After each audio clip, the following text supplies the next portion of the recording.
Bungwe limene amalicha kuti National Advocacy Platform tiliso ndi Silvester Namiwa amene amachokera ubungwe la CDED. Anamiwa tinakuona ni munayaka moto mwina munayi ndi nkhawa zotani tsiku la lero? Tili mu nyumba muno kumene Malawi akuyembekeza kuti muchoke mfundo zogwirika chifukwa chona kuti democracy kwenikweni imasamira pa chisankho chimafunika chichitike mwabata ndi mtendere kuti zonse zimene zichitike pa chisankho anthu azivomereze. Chifukwa chani ngawo 12 la malamulo akulu a dziko lino timanena kuti timalemba anthu ntchito kuti atilamulire ngati president, phungu komanso kansala ndi anthu amene aja ubale umene ulipo timafunika tizakhulupirira. Ndiye ngati tingasankhe mu njira imene anthu sangayikhulupirire zimavuta kuti anthu aja takhulupirire. So pano nkhani imene timakamba apa ndi chitima cha democracy chifukwa ndinanena kuti kulibe kumene amagulisa bata ndi mtendere. If you mess up with this peace and stability, we are finished as a country. Simungakambe nkhani za chuma, simungakambe nkhani za chitukuko, simungapange nkhani ya chisankho popanda bata ndi mtendere. Ndeni makumbusa a Inspector General a Police Madam Melini Yolamu kunena kuti ameneka kuti atule pansi udindo ndipo siti kusintha pamene. Chifukwa chani kwachitika zinthu zonyasa mwachisanzo pa 25 November linali lolemba kuti Longwe community apolisi amayima chonje apa Nyamata wa Chikwanje kuti zimayeneka so zimene kuti akafufuze mayesa mangotembenuka kuti amangewo zikuone kuti polisi yathu imaona nkhani zikachitika kumachinga akuthamanga mamvaka kuti nkhani yali ku court zikakhaza kuti Longwe ayi akachitika kundilanda akuthamanga kukamanga kunzuzu kamanga sitingapite ngati chonjo ngati dziko. Chimene chikumvesa isoni chona kuti kwa nthawi yoyamba amalawi timalimba kuti tizika zimaye pa mipando. Lero ndi Inspector General wa mayi koma zimene akupanga ukhanga ngati simayi akumayang'ana kumbali ndi anakamba poso nkhani yona kuti zomvesa chisoni kuti akamagwira ntchito wa polisi ya mwina tikonzeka ilamulo kunena kuti Inspector General wa polisi asamasankhidwe ndi president.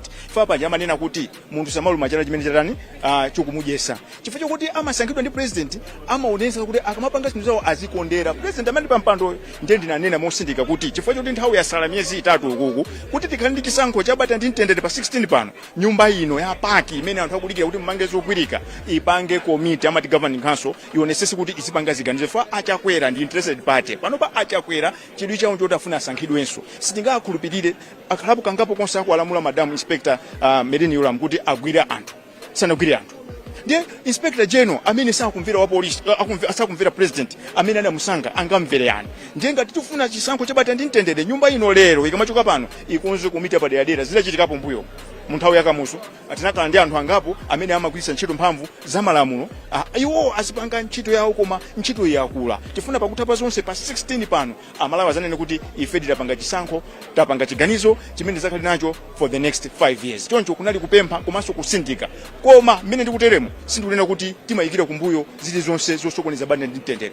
Ife ngati mabungwe omwe si aboma timayenera tikhale pakati kulimbikitsa kunena kuti zonse zichitika mwabata ndi mtendere. Kukambapo nkhani ya zionesero kungoti kumalawi unosikamba zoona boma ili linapindula kuchokera muzionesero andi anthu amene apanga zionesero zoononga anthu ake ndi awa. Nthawi imene malawi muno machitika zionesero zoononga Richard Mwendopanda anduna aza maboma ang'ono anali director wa Chinyamata ndiye ndakondwera kuti anali muno azipani za DPP ali muno Secretary General apita mukhido ali muno. Ndiye apa nyumba iwirisa mwayi kuti ngati titagwirizana moona mtima tikoza kupanga chisankho chimene chikubwerachi chisankho chogwira mtima. Ananena Inspector General kuti kumakayangana kumalawi kuno palibe wa kumpoto palibe pakati palibe wa kumwera chifukwa ine ndinakwatira kunchewu mwafuse anduna amumba akuzana kuti akazawo ngakunchewu koma abambo awo ngakucholo kuti mufuse mwina anduna asimplisi chola banda akuzana kuti akala akulira kubalaka koma akazawo ngakumulanja.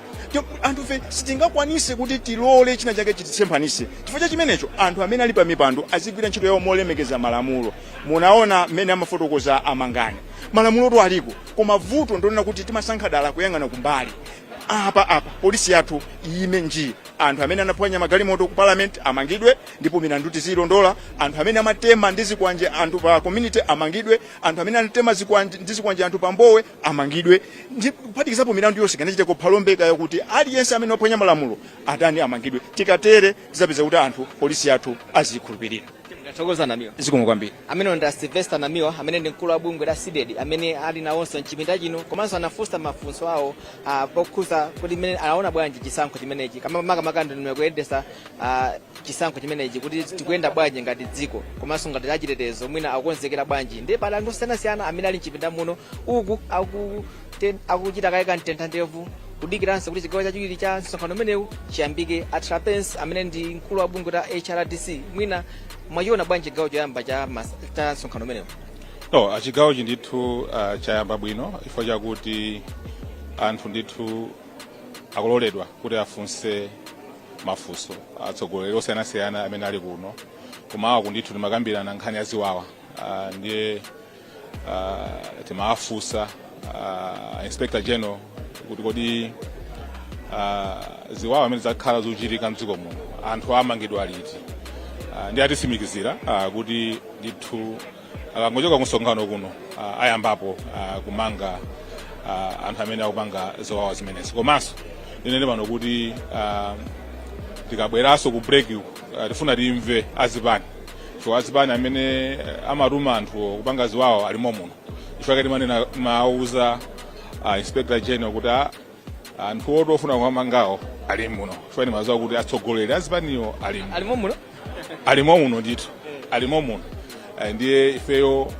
tikamaliza tea break tikufuna timve zenizeni zochoka kuzipani ndipo anthuso aloledwa kuti tiafunse ndithu azipani pa nkhani ya ziwawa ndiye meeting imene ndithu ndi abwino komanso democracy imatero imafuna kuti anthu azilankhula zimene zingamange democracy yathu kupita chitsogolo. Koma so far mungafotokoze bwanji kuchoka dzulo mpaka lero kuti tikupanga progress? Tapanga progress yaikulu ifo yakuti dzulo ndithu kunali ma presentation ameki anapereka presentation ndi nkhawa zonse anthu amadaba kuti kodi tikumakangana ifo yakuti ameki ndithu anapereka presentation yawo bwino ndandanda onse umene unachitika kuti agule machine oyendesa zisankho komanso pa nkhani za chuma anapereka ndithu ndondomeko kapena information yoyenera ndiye ndinene pano kuti meeting iyi ndithu ikuyenda bwino ndikukhulupirira kuti tikamamaliza ndithu tituluka ndi mfundo zoyenera kuti kupita chitsogolo tithe kuzigwiritsa ntchito kuti democracy yathu ipite patsogolo. Tathokoza kwambiri tikamwedi kati kameneka ziko amene ndi Gift Trapensa amene ndi wapampando wabungwe la HRDC ndiye muna tipumulireko pang'ono pamene anthu akuchita kaye ka break komanso katentandevu tibweranso chigawo chachiwiri cha msonkhano umenewo popeza kuti zambiri zimene zichitike tsiku la lero zayamba kumawako pamene apolisi amapereka ndandanda wawo pamene akuchitira pa nkhani yokhuza kukonzekera chisankho chimenechi ndiye chigawo chakumasana akuso kuli zina. We take the next 5. So I said we'll exhaust this side and we go this way, right? That's the next table, 1, 2, 3. There are 3 sitting at the same place. Then the 4th and then the 5th one there. That will exhaust this area, then we go that way. I will recognize you. Thank you. Ndikuganiza kuti takhala mu nyumba muno amalawi akudikira kuti amo komanso zoona pakuthapa zonse ulibe stolo imene amagulisa bata ndi mtendere ndimafuna ndisindike pamene kuti pakuthapa zonse ulibe stolo imene amagulisa bata ndi mtendere ndi mafunso angapo 1 olemekezeka no angapo mutapanga prioritize kukhala ipozi kapena wili basi kuti tialole sena pange. You also eating into my time. Pa 7 December munapere interview kunena kuti mwamanga anthu amene amatema anthu ndizikwanje pa community ground tili ndi recording timafuna tiziwe kuti kodi milandu imeneja akuimva bwalo lake lakuti ndila kuti pa 25 November 2024 pali Longo community pamene paja pali hotel yasimama pali CCTV panabwera anthu azikwanje amene amayimba kumbuyo kwa polisi kuti nkhani imeneja mayembekezanso kuti tikupaseni mpata a director akafukufuka akafufuze funso lina manena kuti kumakhala zionesero zopanda chilolezo. Pa 7 November 2024 tinalemba kalata not 7 pa 7 November wauza bwana mkubwa kunena kuti malinga ndi malamulo tifuna tipange zionesero zopanda ndi mtendere mafuta mziko muno mulibe. Abwana mkubwa anatita stakeholders conference office kwao apolisi mlani kumene tunakambirana tinkafuna tipange ma demonstration pa 19 munda atiuza kuti pa 19 a president akupita ku Luana ife ngati anthu oyemekeza malamulo tidamvera ndipo tidasankha tidagwirizana kuti matemo tipanga pa 25 imene ali Monday anthu ankatiseka kuti mademo opanga mande akuti, koma tinafuna kulemekeza malamulo. Sunday pa 24 kunabwera kalata yonena kuti apolisi mwauza bwana Nkubwa alofu dipalani kunena kuti achakwera kuchokapo choncho mademo tilepherese. Mukuganiza kuti anthu mwauza kunena kuti timfuna tipange ma demonstration lachinayi akuuza mwatiuza kuti president akuchokapo tavomera ngatolemekeza malamulo, kenaka mukabweresa the whole state president kungofuna kusokoneza ufulu wa ma demonstration. Ndizoona lero monga maime kumauza dziko kunena kuti kumakhala ma demonstration ongofuna osalemekeza malamulo.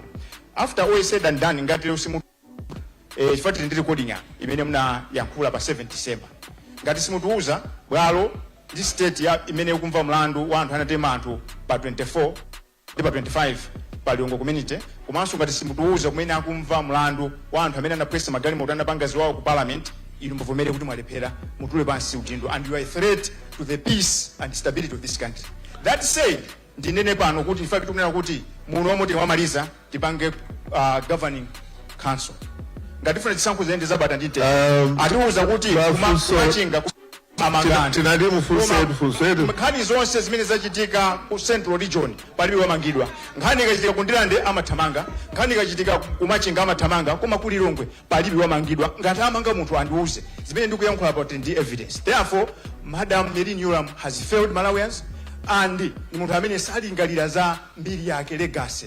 Ifeyo timamenya nkhondo kuti azimayi aziyikidwa pa mpando. Pamawa tisapanga kumvisi bwanji anthu kuti azakhale inspector general pamene tili ndi mayi amene akuyang'ana kumbali mwadala. Chifukwa chimenecho ndikupempha nyumba ino kuti resolution imene tipange tipeze committee imene yendese dziko lino kufikira pa chisankho cha pa 16. Point of order. President akurisidwa ntchito ndapereka pale mboni hapa. Session amene amakuwa kuchitika pa 24. A president akumatengedwa kumalowesedwa muzinthu sakwene kuti azilowa benemo. Chifukwa chimenecho kuti tikhulupirire chisankho chichitika leba tintendere muno tikhazikise komiti imene yendese kufika pa 16 September. Zikomo kwambiri. Tinabasandi mwafusa funso tisayambisenso disorder ina, tisapangane disorder ina, tiyankhe funso. Theme ya Nsonkano uno the dialogue respectfully. Ndeti lemekezane kuti tiyankhulane tigawirane nzeru kuti tipiziko lathu pili pasogolo. Ndeti yankhule ndithu momanga dziko. Thank you very much, moderator.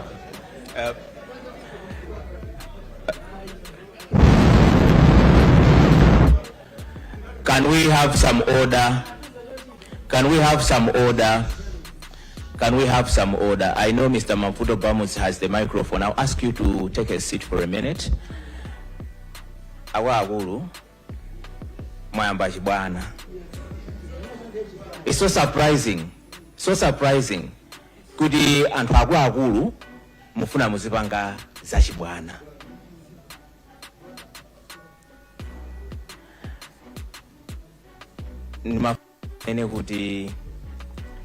Mr. Namiwa has a right to express his views, even when we don't agree with his views, or even when some of you don't agree with his views.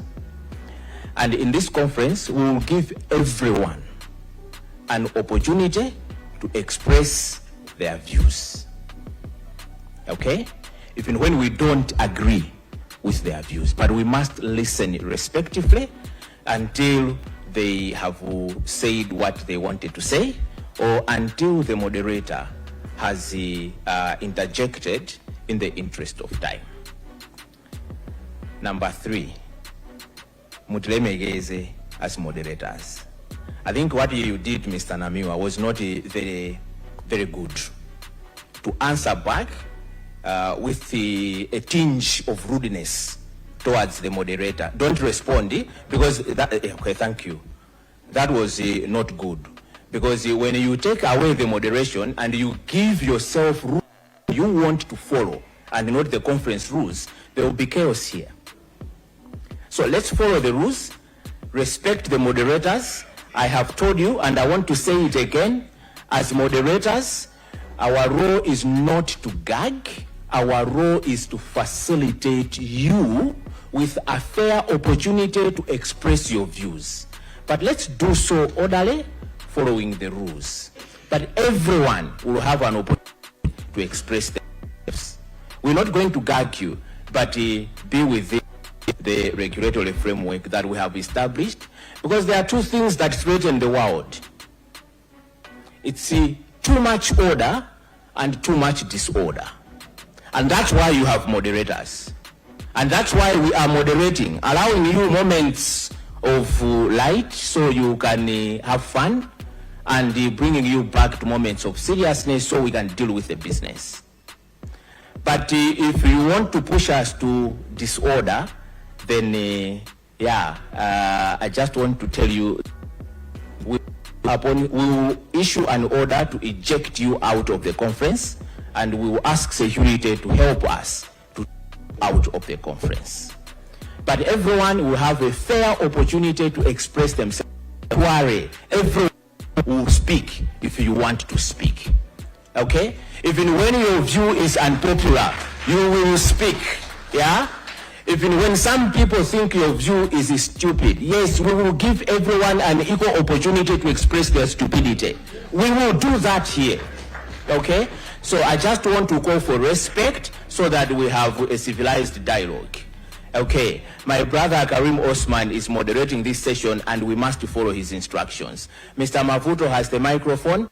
You can get back to the floor. Thank you.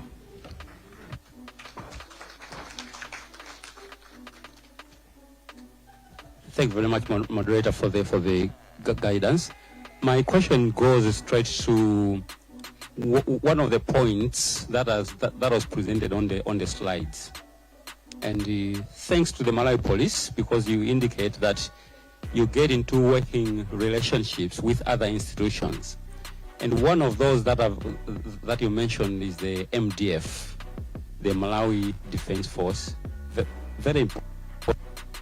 Now, I wish to highlight also that a couple of studies have indicated that at certain points in time, there is loss of public trust on the Malawi police.